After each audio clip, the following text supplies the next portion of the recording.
So we know that we're getting visitors to our website. We understand where it is that they're coming from before they end up on our site. But what about the behavior? What is it that they're doing when they actually get to our site? Are they landing and then leaving pretty much right away? Are they then landing and visiting other pages or blog posts on our site? Is it that there's some kind of pattern that we can detect? If somebody looks at one page, maybe they then always look at another page. So let's have a look at how we can understand the behavior of the visitors to our website. Right, so we know how many visitors we're getting to our site, and we also know a bit about them in terms of the demographics, the interests they have, the location, where in the world did they come from.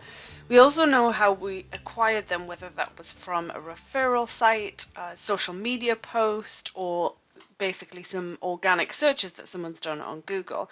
So what about what happened when they actually reached our site? What did they do? How did they navigate through the site? Where did they click? That kind of thing. So we're going to look at the behavior of the visitors to your website. So we're in the behavior section and we're on the overview.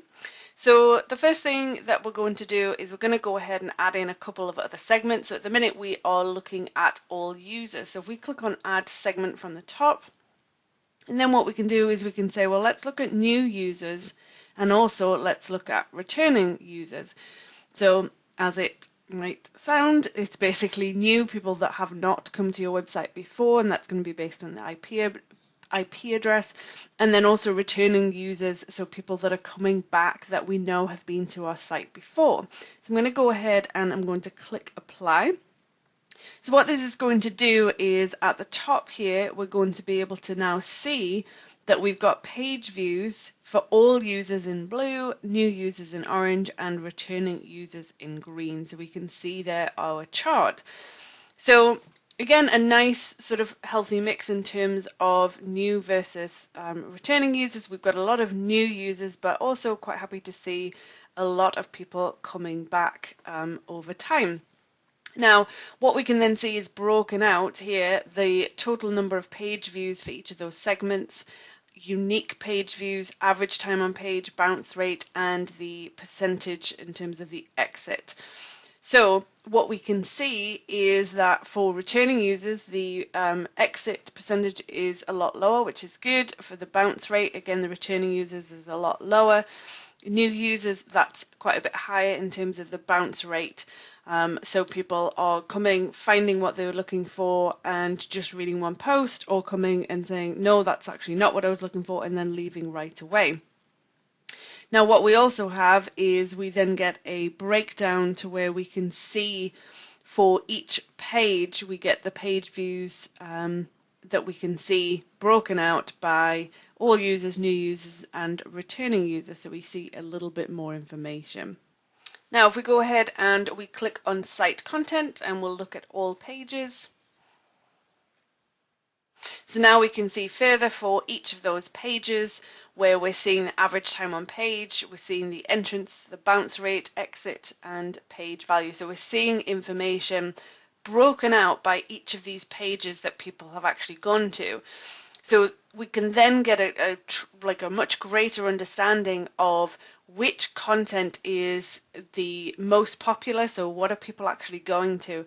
So this is where time and time again I see that this post right here, this Forms versus Forms Pro, what is the difference? This by far, above and beyond, gets the most visits. That's where the most traffic comes in. If I go ahead and let's put on a pie chart, we can see there when we're looking at it like this, it's even more obvious. We can see that the Forms versus Forms Pro page has 18.1% of all of the traffic, all of the pages visited on my website. So you might find that when you start to look at this that, oh, I didn't realize quite how popular that one specific page was. So it's definitely interesting to have a look and also get a greater understanding of what's resonating with your website visitors. All right, so now let's go to the content drill down section. So this is going to show visits by the path on your site. So let's go ahead and just take off these segments that I added. So we're just looking at the all users segment. Let's go ahead and apply that. Okay, so now what we're seeing is the paths to our content. Now, if you don't have sort of subfolders or subpages where you've got a parent-child hierarchy structure of your pages, this isn't necessarily going to be all that interesting. And for me, I only really have a couple of areas where I've got that kind of structure.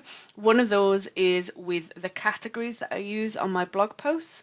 So what we're seeing here is we're seeing a page and then we're able to click and drill down if there's something further to go into. So if I go ahead and click on the category structure, and there from here we can see these are the different categories that I have that sit underneath the structure of the category folder. So I can see all of the different categories that I've got. So if I go ahead and I click on the Microsoft Forms Pro one, then what we're going to do is we're going to be able to drill down further and see, okay, well, after the category, when we then go to Microsoft Forms Pro, underneath that, we've got the content broken out by pages. So I display 10 blog posts per page. So now what we're able to see is that out of the different page views for the Microsoft Forms Pro category, we can then see, well, how many people are then drilling down to the other pages. So they're getting to the bottom to see page 10, to see the 10th blog, and then they're going to the next page and scrolling through and seeing page 2 and then page 3 and then page 4 and so on. So we've got up to 7 pages there that we can see people are scrolling through to page 2, there's quite a few, and then some more to page 3 and so on, and then it just kind of dies off. So again, content drill down really kind of is only going to make sense if you have some kind of folder structure on your blog or your website to where you can see that. All right, so some of these other areas we will be jumping into in other videos. So the events and the site search we're going to come back to in other videos and other blog posts. But what we can also do is we can look at the site speed. So let's go ahead and do an overview. Now, what we're going to do is we are going to just do a comparison. So we're going to compare to the previous period. So we're looking at, let's go with, the month of May compared with the month of April. Let's go ahead and click apply. Now, this is helpful to kind of get an idea of how fast your site is, how well things are kind of loading or how quickly things are loading. So what we're able to see here is we're looking at essentially May compared to April.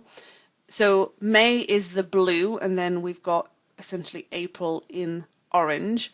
Now, what I'm seeing is that in this current month, or in May rather, sorry, previous month, what I'm seeing is actually the speed is improved and the sort of load times have improved. And then if I go ahead and I look here, we can see the comparison where things have also improved. So in terms of that load, page load time for seconds, I've gone down by close to 3 seconds. And we can see there any sort of domain lookup times, other things in terms of connecting to your servers, response times, that kind of thing. So it's all in green, so that tells me that things have improved month on month. I did make some significant changes to my site in May, so that's good, that's positive to see. I removed quite a few plugins. I also started using a CDN, which definitely helps in terms of how the content is loaded and where it's loaded from for people in different countries. So that makes a difference as well. So definitely have a look at this because it will tell you a lot about sort of the experience. If things are taking too long to load in terms of loading those pages, then people might leave because they get tired, and a lot of times people won't wait very long. Now, there's definitely a lot of room for improvement on my site for sure, and it's something that I'm continually working on. But definitely have a look, and doing a comparison is a great way to see, okay, well, have things improved? What you can also do is, we're looking at a day view, but I can change this. I can look hour upon hour. So what this might tell me, and there's something to then consider, is, okay, well, if I look at sort of the timing of when things happen, then what we can do is we can say, okay, well, I know that I installed a bunch of plugins, or I updated a bunch of plugins if I'm using WordPress. It could be that you had some downtime. It could be that you were doing a major update, whatever it might be. That's also something to have a look at, to see where those spikes are, so that, again, you can kind of investigate and see what might be going on. So definitely pay attention to the behavior area. What are people clicking on? Where are people going? What's the path they're following? How fast is your website in terms of the speed to load things, connecting to the server, that kind of thing. Hi, I'm Megan Walker. Thanks for watching. I hope you enjoyed the video and that you learned something from it. If you don't want to miss out on any other content, you can go ahead and click on my face below to subscribe. And if you want to watch the next video, you can do that by clicking over here and go ahead and get started. Thanks again.